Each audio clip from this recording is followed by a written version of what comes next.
पागल भी कहना मेरे लिए मुनासिब नहीं है, इसलिए क्योंकि ये बिहार के मुख्यमंत्री हैं और मुख्यमंत्री के पद पर बैठने वाला कोई इंसान पागल तो हो नहीं सकता है, क्योंकि संविधान हमारा ये सिखाता है, संविधान राइट दिया है कि किसी भी सत्ता शीर्ष पर बैठने वाला व्यक्ति पागल नहीं हो सकता है।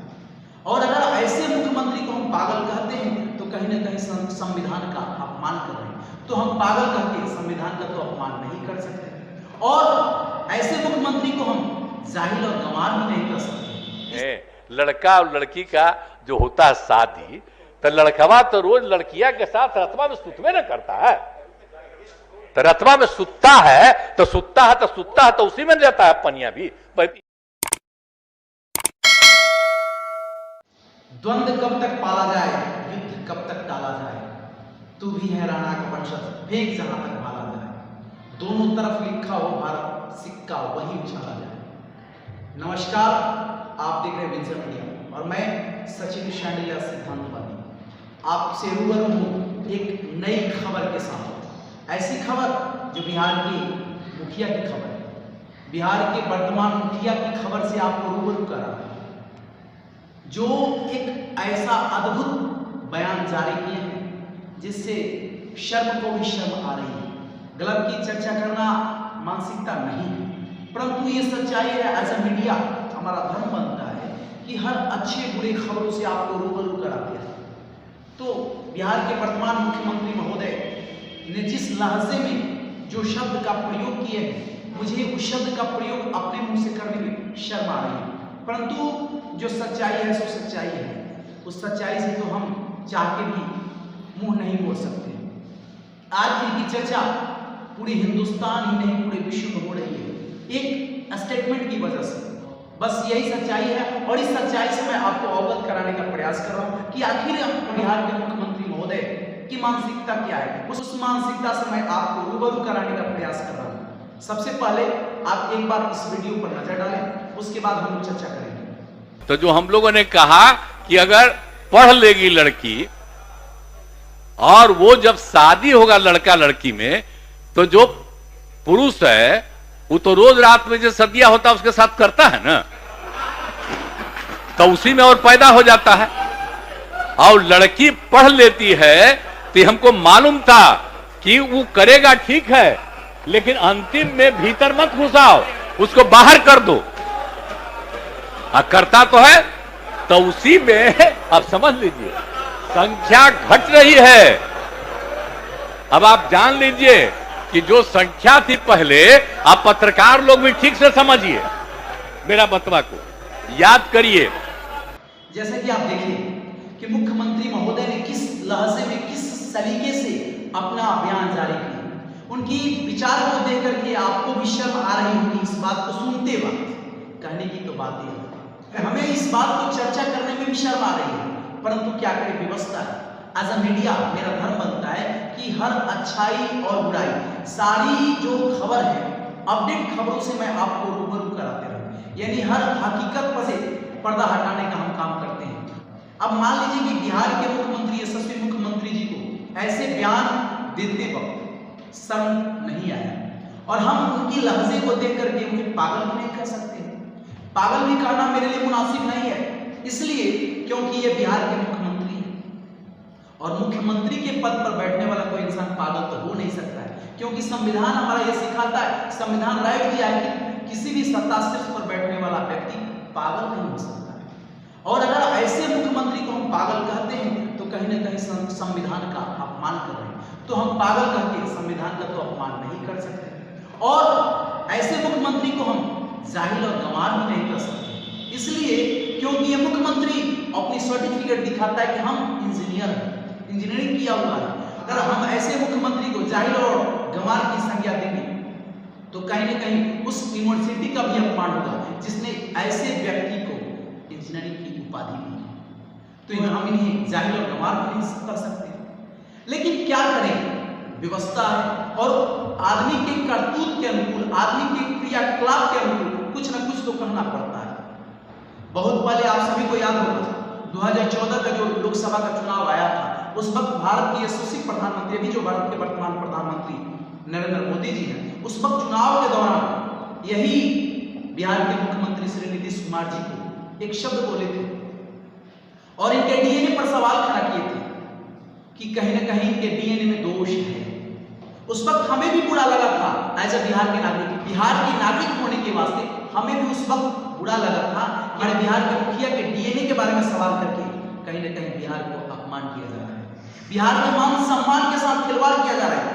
लेकिन आज मैं दावे के साथ कहता हूं कि नीतीश कुमार ने अपने कारनामे के अनुकूल, अपने बयान के मुताबिक बहुत पहले नरेंद्र मोदी के द्वारा कहे गई बात को सत्य साबित कर दिया। क्या किए? यानी उनके डीएनए पर सवाल नरेंद्र मोदी वर्षों पहले कर चुके थे और वह सत्यता को साबित कर दिए, ये अपने कारनामा दिखा करके नीतीश कुमार जी। अब बोला है माफी मांगता हूं। भला माफी मांगने का कौन सा तरीका है यार? किसी का गला रेत दो, उसके बाद बोलो माफी मांगता हूं। माफी उस वक्त अच्छा लगता है जब कोई भूल हो जाती है। इसे भूल नहीं कर सकते, इसे मिस्टेक नहीं कर सकते, इसे ब्लंडर, इंग्लिश में एक वर्ड आता है ब्लंडर, भारी गलती, जानबूझ के की गई गलती है ना, इसमें माफी कहां से हो सकता है? माफी मांगने से काम नहीं चलेगा। आपको तो अदालत में आना चाहिए और अदालत में आकर के आपको सजा भुगतनी चाहिए। आपने बिहार की जनता के साथ खास करके महिलाओं का अपमान किया। इस बात को मैं स्वीकार करता हूं कि महिलाओं को आगे बढ़ाने में आपने सहयोग किया, इस बात की कोई अतिशयोक्ति नहीं, परंतु ये कहां का न्याय है यार कि किसी को आगे बढ़ाओगे और फिर उसी को गाली दोगे? और जिस शब्द का प्रयोग आप किए हो, आप भी इंसान हो, इस सबको पता है इस दुनिया में आने वाले सबकी उत्पत्ति कैसे होती है, लेकिन इसका मतलब ये नहीं होता है कि हम इसकी चर्चा करें। हर किसी की मानसिकता ये होती है, सब लोग जानते हैं। आप तो कोई फिलोसफर नहीं हो या किसी बच्चे को स्टूड नहीं करा रहे थे, विज्ञान की पढ़ाई नहीं करा रहे थे कि किस तरह से पढ़ाया जाता है, आप उस विज्ञान की शिक्षा दे रहे थे। आखिर आपको ऐसी घिनौनी बातें बोलने की जरूरत क्यों है? आखिर आपने क्यों बोला? ऐसी घिनौनी बातें बोलने की मानसिकता आपकी क्या थी? आप क्या बताना चाहते हैं? बिहार की जनता को क्या बताना चाहते हैं? यही अपमानित आपके एक कारनामे की वजह से पूरी दुनिया में बिहार बदनाम हो रहा है। लोग कह रहे हैं, सवाल कर रहे हैं कि आखिर बिहार का मुख्यमंत्री कैसा है, कैसी मानसिकता वाला है, क्या दिखाना चाहता है जो ऐसी घिनौना और अनर्गल बातें बोलते रहता है। आपने राजनीति में कुर्सी को पाने के लिए कितनी बार उतार चढ़ाव किया, इससे हमें कोई मतलब नहीं। राजनीति का एक क्षेत्र है, राजनीति के द्वारा किए गए क्रियाकलाप में हम आपको हस्तक्षेप नहीं करना चाहते, परंतु ये राजनीति की बात नहीं है, ये किसी की मानवता की बात है, ये बिहार के मान सम्मान की बात है और खास करके महिलाओं के मान सम्मान की बात है। और जब किसी के मान सम्मान पर सवाल आएगा तो सवाल तो आपसे किया जाएगा। आपने ऐसा घिनौना काम कर दिया है जिसके लिए आपको सजा मिलनी चाहिए, आपको तो तुरंत इस्तीफा दे देना चाहिए। आप उस पद के लायक नहीं हो जिस पद पर आप हो, और जिस पद पर रहने के बावजूद आपने ऐसा घिनौना बातें बोली, उसके लिए आपको उस पद से हट जाना चाहिए। उस पद की गरिमा को भी आप बर्बाद कर रहे हैं, आप उस पद की मर्यादा को खत्म कर रहे हैं, आप उस पद पे बैठने के लायक नहीं हैं। आप तो बहुत घिनौना बातें बोल रहे हैं। जिस शब्द का प्रयोग आपने किया है, खुद आपके संस्कार पर सवाल खड़ा हो जाएगा जनाब कि आप आखिर किस परिवार से बिलोंग करते हैं और आपकी परवरिश किस तरह से हुई है कि आपने ऐसे बेतुकी और गलत लहजे का प्रयोग कर दिया। आपकी परवरिश पर जरूर सवाल खड़ा हो रहा है, आपके संस्कार पर सवाल खड़ा हो रहा है कि आपने शायद सही तालीम नहीं ली, आपको सही संस्कृति की शिक्षा नहीं दी गई, आपको सही संस्कार नहीं मिला, जिस वजह से आप अपने पद के गुरूर में जो भी दिल में आया बोल दिए। आपको सोचना चाहिए कि आप कहां बोल रहे हैं, किसके सामने बोल रहे हो, कहां पे बोल रहे हो। जिस पद पे बैठ करके जहां पे बोल रहे थे पूरी दुनिया देख रही है जनाब, पूरी दुनिया को आपने घिनौना कर दिया और आप बोल रहे माफी मांगता हूं। माफी मांगने वाली कौन सी बात होगी? सच्चाई तो ये भी है कि आप लोगों की कमी को अगर कोई दिखा रहा है, खास करके दिखाने का काम मीडिया का है, मीडिया अगर सच्चाई बता रहा है तो आप ही लोग जो कारागार में डाल देते हैं। लेकिन आप लोगों के कारागार में डालने से मीडिया रुकने वाला नहीं है। मीडिया हर हकीकत से पर्दा हटाएगा और सारी सच्चाई को आप जनता के सामने लाएगा। आप कितना लोगों को जेल में डालिएगा? मनीष कश्यप को क्यों कारागार में डाला गया? मैं पूछना चाहता हूं क्यों डाला गया? इसीलिए ना कि उसने सच्चाई को दिखाया, तो आप डाल दिए। फिर कोई दूसरा सच्चाई बता रहा तो उसको डाल दीजिएगा। यानी आपकी हुजूरी जो करेगा, आपकी गलत कारनामे को भी सही जहां आपके कामों पर प्रश्न खड़ा करेगा कोई, आपके क्रियाकलाप पर प्रश्न खड़ा करेगा कोई, आपसे जब सवाल कोई खड़ा करेगा तो आप उसको कारागार में डाल देंगे। लेकिन इससे मानने वाले नहीं, बागी आते रहेंगे और जाते रहेंगे। सरफरोशी की तमन्ना अब हमारे दिल में है, देखना है जोर कितना बाजुओं का दिल में।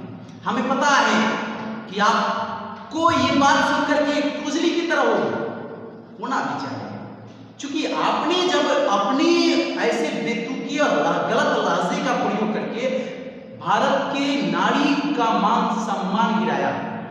मैं पूरे बिहार वासियों से अपील कर रहा हूं, अगर आपको इस मान सम्मान का थोड़ा सा भी फिक्र है तो ऐसे मुख्यमंत्री महोदय से आप जरूर हिसाब लीजिए, क्योंकि आपको हिसाब लेना है। आप नागरिक हो, आपके सहयोग की बदौलत कोई सत्ता पर बैठता है। सर्वोपरि आप सर्वोपरि हो, आपके सहयोग से, आपके वोट देने से कोई सत्ता शीर्ष पर बैठता है। और आपके मान सम्मान के साथ अगर कोई छेड़छाड़ कर रहा है तो सवाल करो, उसको सत्ता से गिराने का काम करो। और अगर आप इसका हिसाब नहीं ले रहे हो तो कहीं ना कहीं बिहार के लोगों पर भी सवाल खड़ा हो जाएगा कि आखिर कैसी मानसिकता वाले बिहार के नागरिक हैं जो इसको कोई गाली दे दे अच्छा काम, मार दे कोई अच्छा काम, अरे भाई हम क्या करें, कितने दिन तक बेहोश रहोगे भैया, आप तो कुछ करो। बिहार के नागरिक, आप कमजोर नहीं हो, आप किसी से कमजोर नहीं हो। कोई सत्ता शीर्ष पर बैठा है, आपकी रहमो करम की बदौलत, आप उसकी रहमो करम की बदौलत नहीं हो, आपकी रहमो करम की बदौलत कोई सत्ता शीर्ष पर बैठता है, तो डरने की क्या जरूरत है। जीने की जिंदगी जितना दिन मिली है उतना ही दिन कोई जी सकता है, ज्यादा दिन नहीं जी पाएगा। तो 2 दिन जीना जिंदगी अच्छा है, परंतु कुत्ते की तरह दुम हिला करके जिंदगी जीना बहुत घटिया है। इसलिए मैं आप सभी से निवेदन करते हुए पुनः ऐसे मानसिकता वाले मुख्यमंत्री महोदय से ज्यादा मैं कुछ नहीं बोलूंगा, उनके बारे में कुछ बोलना मुझे अच्छा लगता भी नहीं है। और जिस तरह से अनर्गल और अनाप शनाप अभद्र बातें उन्होंने बोला, वैसी अभद्र बातें हम बोल भी नहीं सकते। दुनिया ये मोहब्बत को मोहब्बत नहीं देती, दुनिया ये मोहब्बत को मोहब्बत नहीं देती। इनाम बड़ी चीज है, कीमत नहीं देती। देने के लिए तो हम भी दे सकते हैं उन्हें गाली, देने के लिए तो हम भी दे सकते हैं उन्हें गाली, मगर हमारी ताजीम इजाजत नहीं देती। तो हम गाली देने वाले नहीं हैं, परंतु आंख में आंख डाल करके सवाल जरूर करेंगे। और इसके लिए आपको जो करना होगा कीजिएगा, कोई अतिशुक्ति नहीं होगी। शहीदों के मजार पर लगेंगे हर वर्ष मेले, वतन पे मिटने वाले का यही निशान होगा। कोई दिक्कत नहीं है, लेकिन जनता की आवाज के लिए और जनता के हक के लिए, जनता के मान सम्मान के लिए हमेशा आवाज लगाते रहेंगे, लगाते रहेंगे, लगाते रहेंगे। इसको आप रोक नहीं सकते हो। एक मनीष कश्यप को आप अंदर कर दिए तो मीडिया को आप नहीं रोक सकते हो। मनीष कश्यप के साथ भी इंसाफ होगा, आज नहीं तो कल होगा, इंसाफ तो होगा ही। आप कितना दिन किसी को कटघरे में लाग सकते हो? आपका जितना दिन सेशन रहेगा, जितना दिन पावर रहेगा, जितने दिन आपकी अवधि रहेगी उतना ही। लेकिन उसके बाद क्या, कभी ना कभी तो परिवर्तन होगा। और जब परिवर्तन हो जाएगा उस दिन का भी ख्याल रखिएगा। उस दिन क्या होगा? जिस दिन आपके हाथ से सत्ता छूट जाएगा, उस दिन तो आपको लोग एक आम इंसान की तरह सलूट करेंगे। उस दिन आपसे लोग आम इंसान की तरह सलूट करेंगे और वही लोग आपको दुत्कारेंगे जो आप सत्ता शीर्ष पर बैठ करके लोगों को गाली देने का काम करते हैं। खास करके मैं बिहार की माँ बहनों से मैं अपील कर रहा हूँ, सबसे बोल रहा हूँ, कड़बद्ध होकर के निवेदन कर रहा हूँ कि ऐसे घिनौने घटिया इंसान की मानसिकता के बारे में जरूर एक बार सोचिए कि क्या ये हमारे बिहार के मुख्यमंत्री बनने के लिए है या नहीं। विचार फैसला आपके हाथ में है। आप सभी लोग समझदार हैं, मुझे ज्यादा कुछ कहने की जरूरत नहीं है। विचार जो भी आया, जो सच्चाई है, सच्चाई मैं आप तक पहुंचाने का काम किया। विचार आपके हाथों में है, तो आपकी सोच आपको मुबारक। आपके हाथ में सब कुछ है, आप सर्वोपरि हो, पूरी दुनिया के मालिक आप जनता हो, कोई नेता मालिक नहीं होता है। आपने आपकी रहमो कर्मों की बदौलत कोई सत्ता शीर्ष पर बैठता है, इसलिए सबसे बड़े आप हो। आप सभी को नमन करते हुए एक बार पुनः निवेदन करता हूं कि एक बार जरूर विचार कीजिएगा और इस बात पर जरूर मिलाइएगा क्या ऐसा इंसान बिहार का मुख्यमंत्री होना चाहिए। इस पर जरूर ये सवाल रहा, कमेंट में अपनी प्रतिक्रिया जरूर दीजिएगा कि ऐसा इंसान बिहार का मुख्यमंत्री होना चाहिए या नहीं होना चाहिए। जरूर सोचिएगा और कमेंट में अपनी प्रतिक्रिया जरूर दीजिएगा। आप देख रहे हैं विल्सन मीडिया। हर प्रकार की अपडेट खबरों से रूबरू होने के लिए हमारे इस YouTube चैनल को सब्सक्राइब करें, और अगर फेसबुक पर देख रहे हैं तो विल्सन मीडिया पेज को फॉलो करें। धन्यवाद।